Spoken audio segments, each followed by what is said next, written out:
우리 앞뒤 양옆으로 인사하시겠습니다. 그대와 오늘은 하나님이 주신 선물입니다.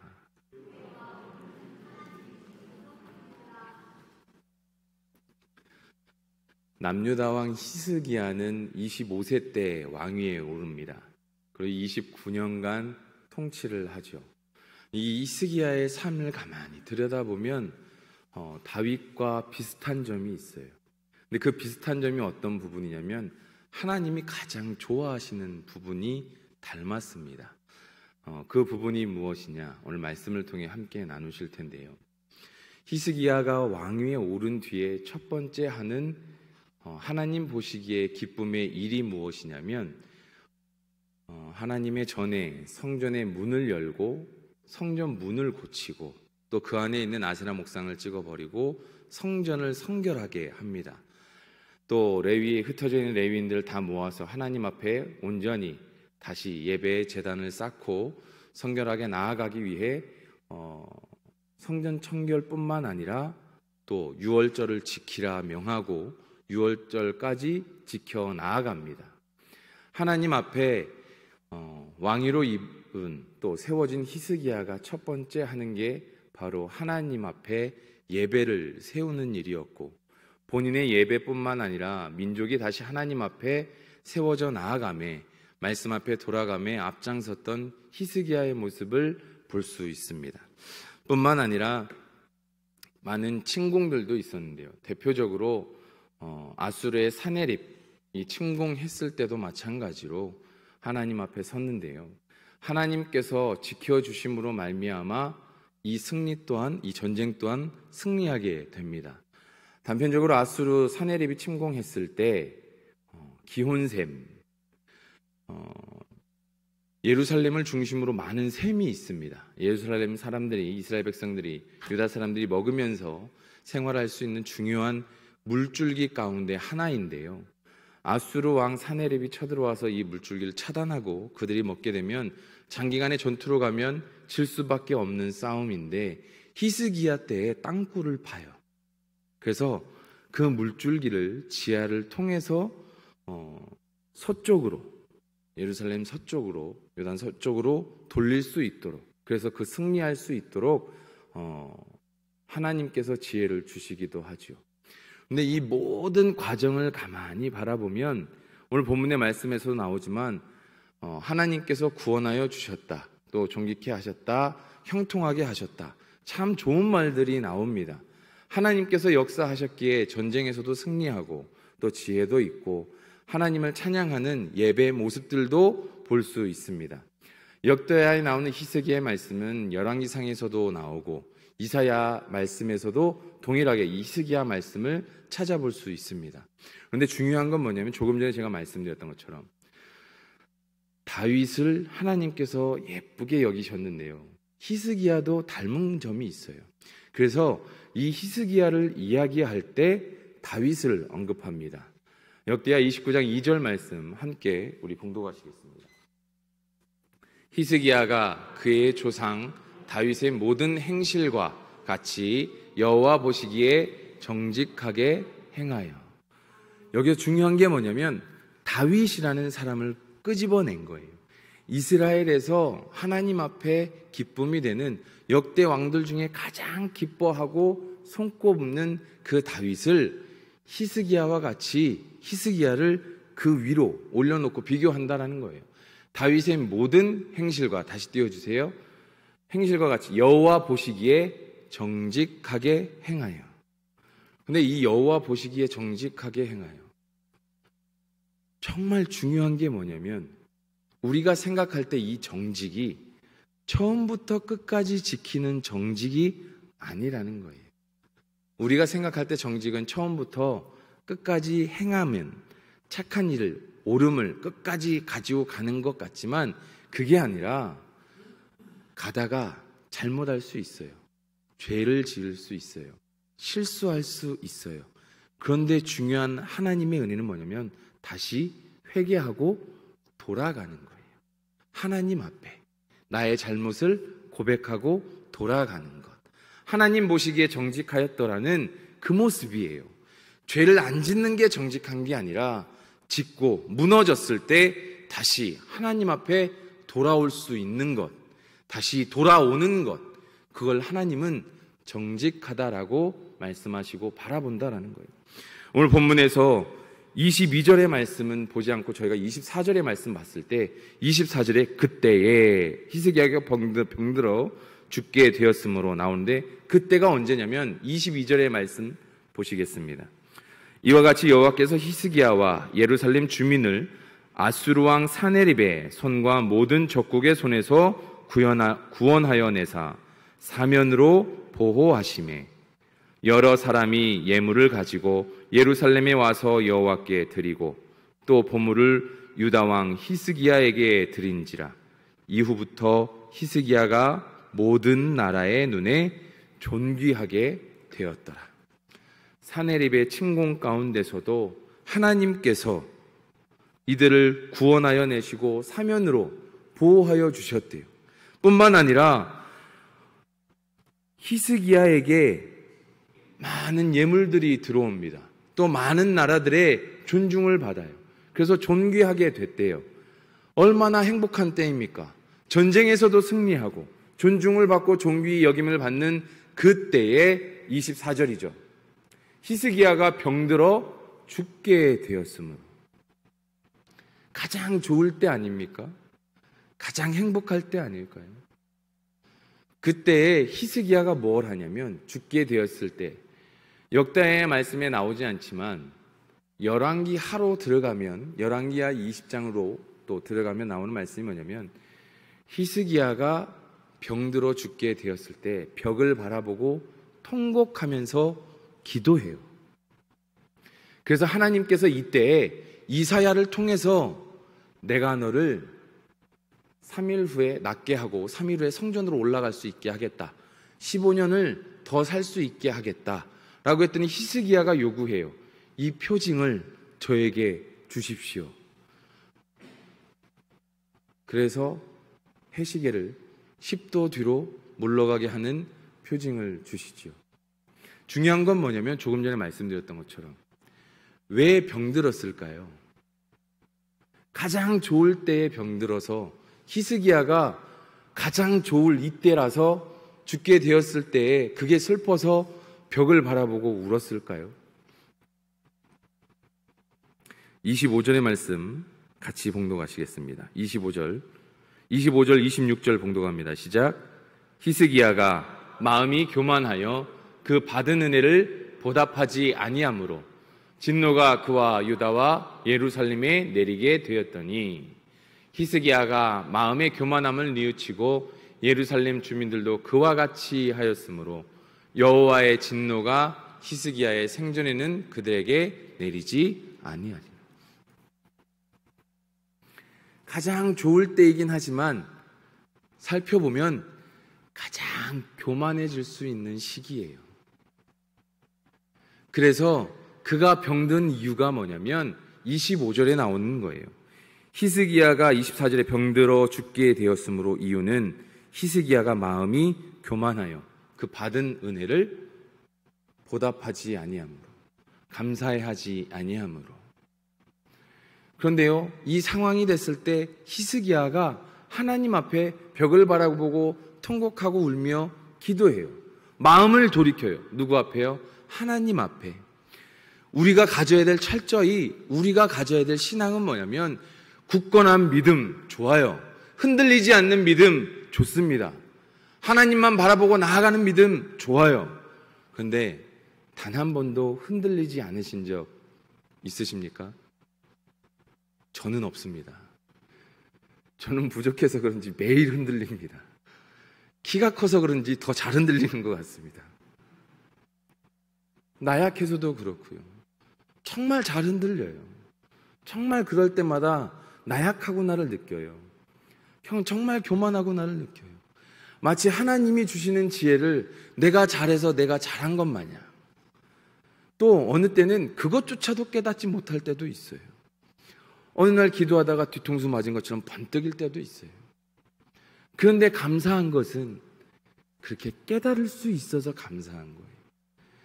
그렇게 하나님 앞에 잘못했어요 기도할 수 있어서 감사하더라는 거예요.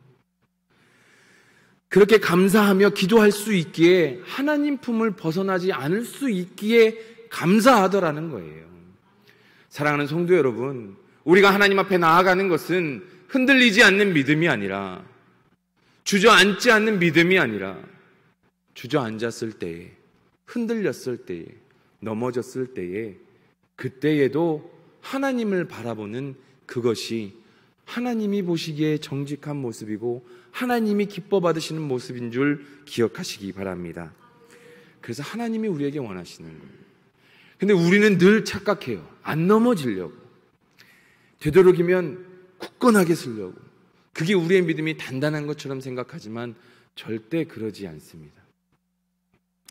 정말 감사한 것은 우리 청년들 나와서 지금 다시 수요 예배에 참석했는데요, 2019년도에 은혜 받고 나서 저렇게 섰어요. 얼마나 감사한지 몰라요. 코로나와 함께 같이 사라졌었다가 이제 다시 잠잠해져서 수련회를 마치고 나서 다시 예배의 제단을 쌓는 청년들의 모습이 얼마나 은혜가 되는지. 그런데요, 저 모습이 무너질 수 있어요. 우리 청년들도 기억하기 바랍니다. 그 자리를 지키게 해달라고 기도하기 바랍니다. 그 예배에 그 자리가 무너지지 않게 해달라고 기도하시기 바랍니다. 그런데요, 언제든 청년들뿐만 아니라 우리들도 예배의 자리는 무너질 수 있습니다. 그럼에도 우리는 우리의 믿음이 하나님 앞에 성장하는 것은 무너진 것을 세워달라고, 무너진 나를 붙들어 달라고 기도하시는 저와 우리 성도님들이 되시기를 간절히 축원합니다. 그래서 다윗을 예쁘게 보신 이유가 그거잖아요. 그런데 다윗과 같이 다윗을 언급하며 히스기야를 이야기하는 것도 그래요. 이 뒤에도 히스기야가 또 교만해져요. 그럼에도 또 하나님 앞에 기도해요. 27절부터는 쭉 보면 이 히스기야의 부와 영광, 무엇을 받았는지에 대해서 쭉 나와요. 은금과 보석과 향품과 방패와 온갖 보배로운 그릇들을 위하여 창고를 세우고, 곡식과 새 포도주와 기름의 산물을 위하여 창고를 세우며, 짐승의 외양간을 세우며 양떼의 우리를 갖추며 양떼와 많은 소떼를 위하여 성읍들을 세웠으니 이는 하나님이 그에게 재산을 심히 많이 주셨음이며, 이 히스기야가 또 기온의 윗샘물을 막아 그 아래로부터 다윗성 서쪽으로 곧게 끌어들였으니 히스기야가 그의 모든 일에 형통하였더라. 이 마지막 30절 또 29절에 하나님이 그에게 재산을 심히 많이 주셨으니, 우리 모두가 다 바라는 말씀 아니겠습니까? 그런데요, 우리가 진정 하나님 앞에 재물을 위해 기도할 때는요, 부자가 되게 해달라고 기도하는 게 아니라 내가 감당할 수 있을 만큼, 내가 그것을 하나님의 뜻을 위하여 감당할 수 있을 만큼 주시옵소서. 제가 들은 얘기인데요, 목사님이 그 얘기 하시더라고요. 네 그릇이 커지면 네가 받은 하나님이 주시는 재물을 하나님 앞에 온전히 감당할 수 있는 그릇이 될 때에 그만큼 주신다는 거예요. 많이 줬는데 감당하지 못하면 안 주신다는 거예요. 나보다 하나님이 더 잘 아시기에. 그런데 히스기야도 마찬가지. 29절에 하나님이 그에게 재산을 심히 많이 주셨음이며, 얼마나 좋아요. 그런데 30절에 우리가 속으면 안 되는 게 있어요. 30절 말씀 함께 보실까요?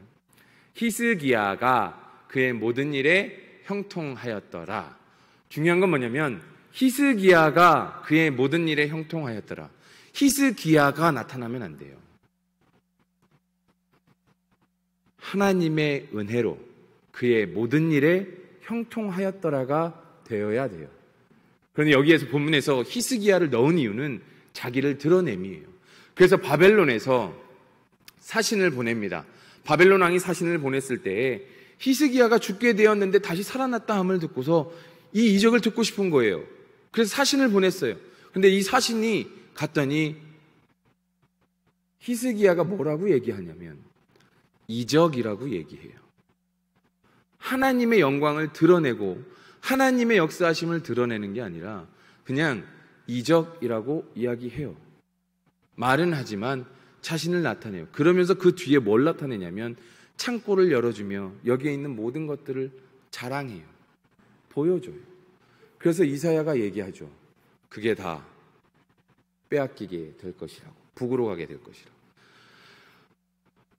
그런데 여기에서 또 나와요. 31절에 바벨론 방백들이 히스기야에게 사신을 보내어 그 땅에서 나타난 이적을 물을 때에 하나님이 히스기야를 떠나시고 그의 심중에 있는 것을 다 알고자 하사 시험하셨더라.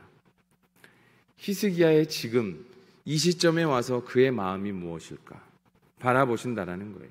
하나님이 인도하셔서 형통하셨지만 히스기야가 본인이 스스로가 형통했다라고 여기는 이 모습 가운데 하나님께서 진정 그가 어떤 마음일까 알고 싶으셨다라는 거예요. 히스기야를 떠나시고 그 심중에 있는 것을 다 알고자 하사 시험하셨더라. 이 말씀 바라보면서 무엇을 느끼십니까? 내 삶을 바라보면서 조금 더 나아지고 좋아지고. 그런데 참 이상해요. 우리는 참 이상해요. 내가 하나님 앞에 있을 때 뿐만 아니라 가족들하고 있을 때, 나를 잘 아는 사람들하고 있을 때는 늘 힘든 소리만 해요. 또 불평만 해요. 죽을 것 같은 소리만 해요. 그런데 너무 신기한 건 나를 모르는 사람들하고 있을 때는 자랑만 해요. 나를 잘 아는 사람들하고 있을 때는 불평만 하는데 나를 모르는 사람들하고 있을 때는 내 자랑만 해요.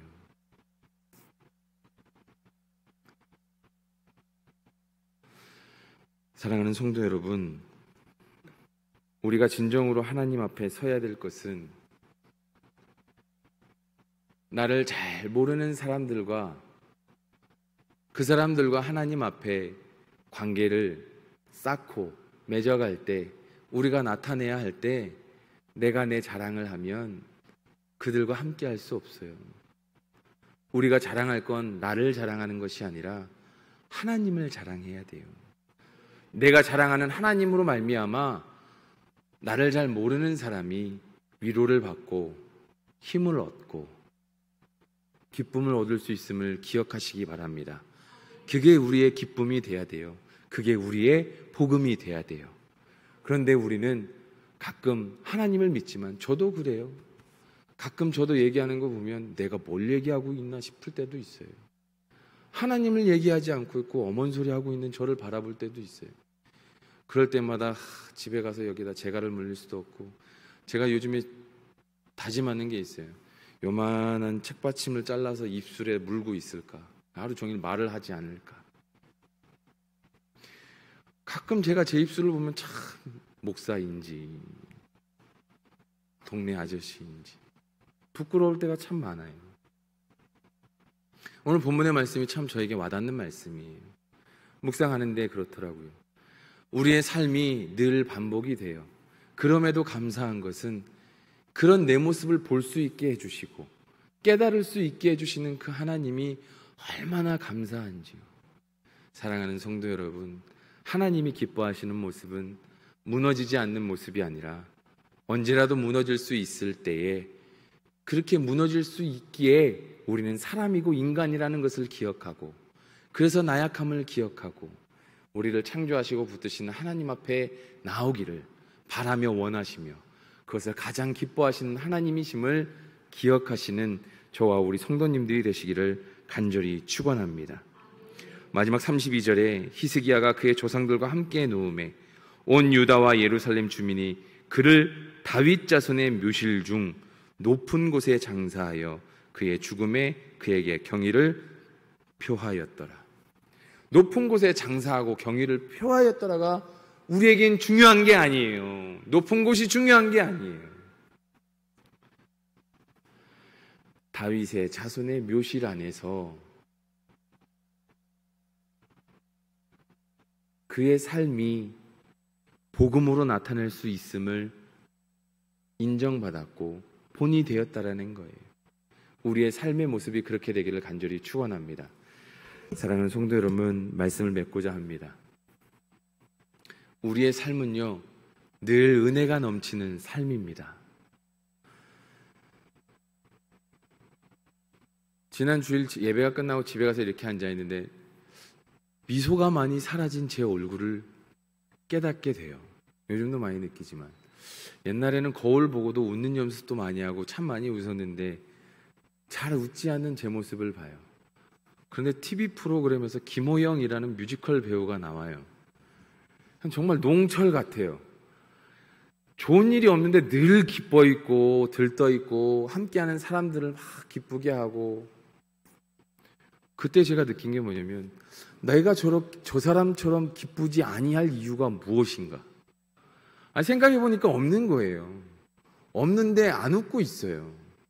가만히 봤더니 저에게 문제가 있어요. 제 안에 문제가 있어요. 나를 붙드시고 인도하시는 그 하나님을 내가 정말 얼마나 의지하고 있는가? 내가 고민에만 쌓여 있는 게 아닌가? 기도하고 내어놓고 믿음으로 나아가는 게 아니라 고민만 하고 있는 게 아닌가? 어쩌면 저 사람이 주변 사람들을 기분 좋게 하고 그렇게 즐겁게 하는 그 모습이 복음을 전하는 내 모습이, 우리의 모습이 되어야 하는 것은 아닌가? 저게 어떻게 가능할까? 무너져도 일어날 수 있는 믿음이 있어서 오늘 본문의 주제를 제가 뿌리 내린 중심이라고 했는데요. 우리에게 있어서 뿌리 내린 중심, 복음, 그 복음의 본질은 무엇일까요? 회개하고 하나님 앞에 돌아가는 것. 한 번의 회개로 구원으로 끝났다가 아니라 우리의 삶을 늘 하나님 앞에 돌이켜보며 회개하며 하나님 앞에 귀 기울이며 하나님의 영광을 위해, 그 기쁨을 위해 어떻게 할까 늘 돌아보는 것. 그게 우리가 뿌리 내려야 할 우리의 믿음의 중심임을 기억하셨으면 좋겠습니다. 그래서 오늘 이 시간에